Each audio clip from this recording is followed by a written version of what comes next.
अस्सलाम वालेकुम students, welcome back. Chapter number 2 के आज नेक्स्ट लेक्चर के अंदर बेटा हम पढ़ेंगे प्रोपोजिशनल सेटिस्फाइबिलिटी। बेटा ये बहुत इंपॉर्टेंट टॉपिक है। इसके अंदर हम दो टॉपिक्स बेसिकली डिस्कस करेंगे, प्रोपोजिशनल सेटिस्फाइबिलिटी और प्रोडक्ट लॉजिक। आज हम सबसे पहले प्रोपोजिशनल सेटिस्फाइबिलिटी के बारे में बात करते हैं। तो बेटा किसी भी प्रोपोजिशन को हम उस वक्त सेटिस्फाइबल कह सकते हैं जब उसके मौजूद तमाम एक्सप्रेशंस में से, तमाम ट्रुथ टेबल वैल्यूज की में से कोई एक वैल्यू हमें ट्रुथ का आंसर दे दे, ट्रू का आंसर दे दे, तो हम कह सकते हैं कि वो जो हमारा एक्सप्रेशन है वो प्रोपोजिशनली सेटिस्फाइबल है। इसकी डेफिनेशन हम शुरू करते हैं। A logical expression is satisfiable if there is at least one way to make it true. बेटा यही एक ऑप्शन है जिसके ऊपर पूरा हमारा जो टॉपिक है वो डिपेंड कर रहा है। तो इसके अंदर हमने क्या करना होता है कि हमारे पास डिफरेंट टाइप्स के एक्सप्रेशन होते हैं और हम उनके ट्रुथ टेबल वैल्यूज को बनाकर हम चेक करते हैं कि क्या वो उनमें से कोई एक ऐसा रिलेशन भी है जो ट्रू है। इस एग्जांपल को समझने के लिए बेटा हमारे पास फर्स्ट करें एक प्रोपोजिशन है P और एक एक्सप्रेशन है Q।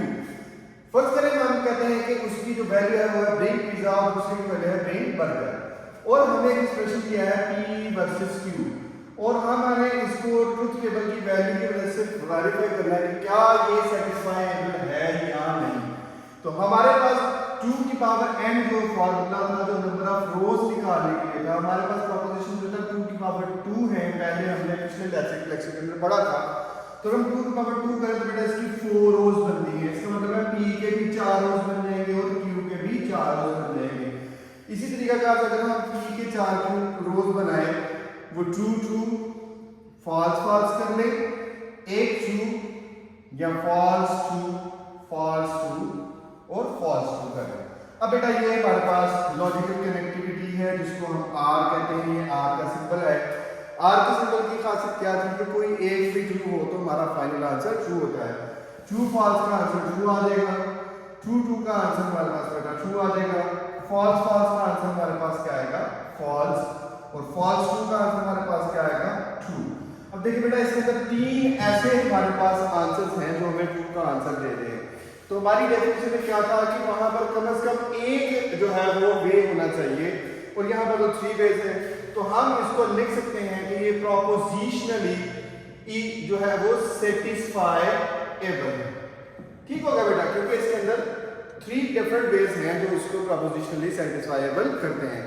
अब हम नेक्स्ट एग्जांपल की तरफ चलते हैं जिसके अंदर हम एक ऐसी डायग्राम बनाएंगे, ऐसा ट्रुथ टेबल बनाएंगे जो ये वेरीफाई करेगा कि जो हमारा एक ऐसे स्ट्रक्चर्स भी होते हैं जो प्रोपोजिशनली सेटिस्फाइबल नहीं होते। चलते हैं जी बेटा। अब हम आ गए हैं अपने नेक्स्ट स्क्रीन के ऊपर। यहाँ पर हमने एक हेडिंग दिया है अनसेटिस्फाइबल एक्सप्रेशन। लास्ट स्क्रीन के अंदर हमने देखा था कि हमारे पास एक्सप्रेशन था जो पिज्जा और बर्गर वाला, वो प्रोपोजिशनली सेटिस्फाइबल था। अब हम एक ऐसे एक्सप्रेशन करेंगे जो इस चीज को वेरीफाई करेगा। उसके लिए बेटा हमने एक एक्सप्रेशन लिया P एंड नॉट P। आपको पता है जो नॉट का मतलब है वो बेसिकली इन्वर्स करने के लिए इस्तेमाल होता है। हमारे पास यहाँ पर एक्सप्रेशन सिर्फ एक है 2 की पावर 1, तो हमारे पास फोर्स कितनी बनेगी 2, यानी कि P के लिए यहाँ तो वो ट्रू हो सकता है या वो फॉल्स हो सकता है। अब हम दो एक्सप्रेशन लिखते हैं बेटा।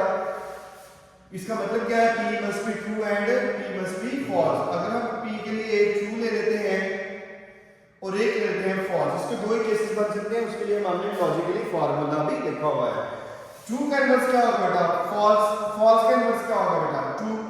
अब जब हम इनको एंड लेंगे, एंड ऑपरेटर ये बेसिकली बेटा सिंपल है किसका एंड का। लॉजिकल कनेक्टिविटीज वाला लेक्चर अगर आपने नहीं लिया तो पिछले उसका लिंक मैं अपनी YouTube वीडियो में दे दूंगा, आप उसको जरूर वहां से ले लीजिएगा।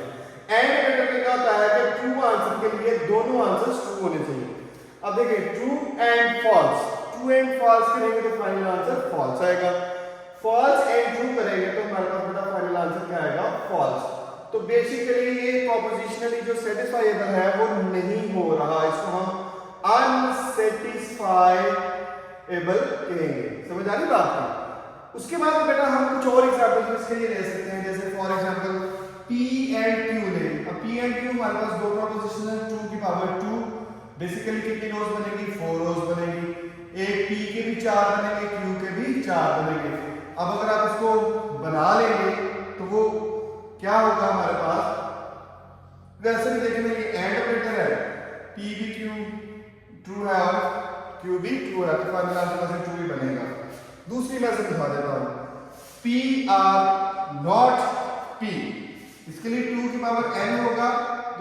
केसेस बने, एक ट्रू और एक फॉल्स बना ले, P एंड नॉट P। एक इसका ट्रू का केस आ जाएगा, एक इसका फॉल्स का केस आ जाएगा। इनवर्स लेंगे तो ये क्या आ जाएगा, फॉल्स, और ये क्या आ जाएगा, ट्रू। अब बेटा अगर हम इसका P और नॉट P लें, true false, true false true true, अगर दो वेज आ गए हैं तो ये बेसिकली बेटा सेटिस्फाइबल है हमारे पास ये वाला जो टेबल है। ठीक हो गया। अब बेटा बड़ा ही इंपॉर्टेंट टॉपिक की तरफ आगे मूव करते हैं, जो है कि हमें इसे कैसे करना है कि सेटिस्फाइबिलिटी है क्या।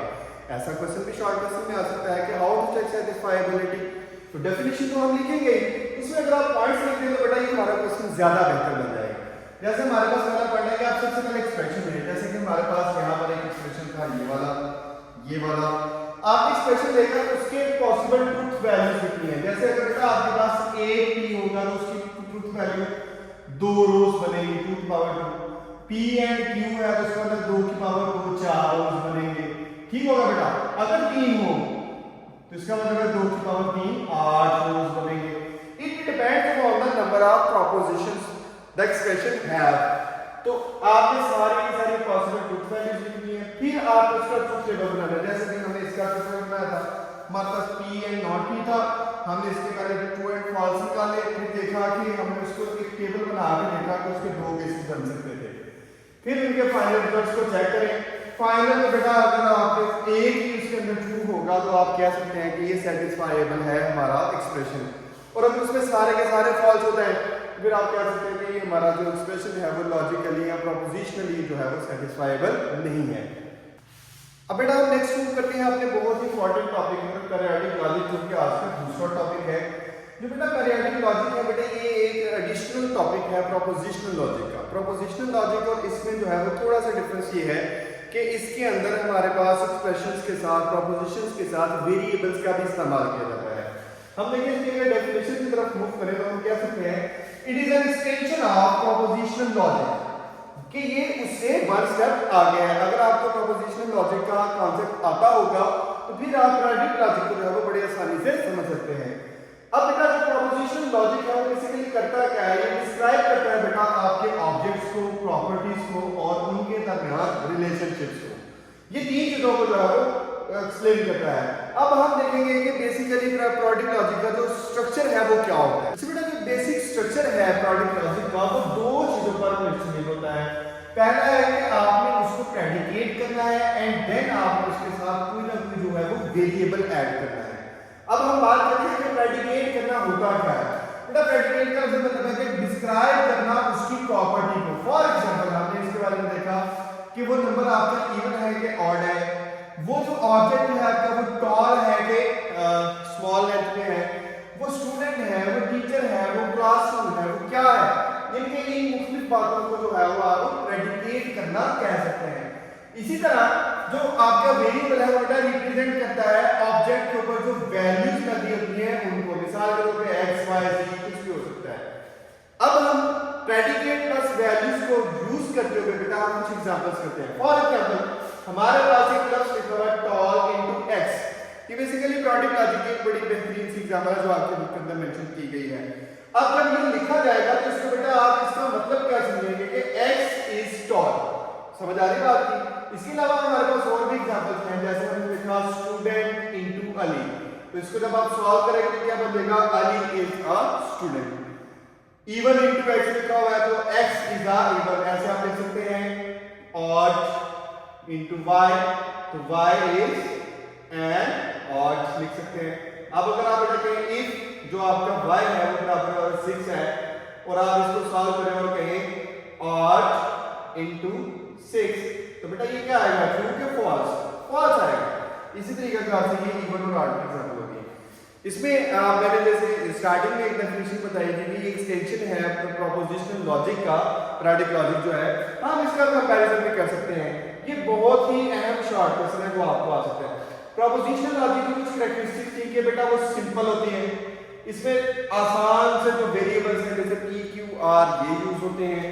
इसमें किसी किस्म के जो एक्सटेंशन वाले वेरिएबल्स हैं वो यूज नहीं होते। इसको काम करने के लिए जो है वो बहुत लिमिटेड रिसोर्सेज अवेलेबल होते हैं और लेस डिटेल होती है इसके अंदर। बट इनके कंपैरिजन अगर आप पीरियोडिक लॉजिक की बात करें तो बेटा ये डिटेल्ड होता है। इसमें हर एक प्रोपोजिशन के साथ एक कोई ना कोई वेरिएबल होता है जो उसकी प्रॉपर्टीज को एक्सप्लेन कर रहा होता है। एंड नेक्स्ट इसमें वेरिएबल्स हैं जैसे कि ऊपर भी डिस्कस किया, और ये बेटा मोर एक्सप्रेसिव है। तो उम्मीद करता हूँ बेटा कि आपको आज का लेक्चर अच्छे तरीके से समझ आया होगा। ये दोनों टॉपिक बहुत इंपॉर्टेंट है इस चैप्टर के अंदर, तो काइंडली इनको समझिएगा। और अगर आपको प्रोपोजिशनल लॉजिक या दूसरे लेक्चर समझने हैं तो उनका लिंक मैं ऊपर हिंट में दे दूंगा, आप पिछले लेक्चर को भी जाके सुन सकते हैं। अपना बहुत सा ख्याल रखिएगा। अल्लाह हाफिज, मिलते हैं नेक्स्ट लेक्चर में।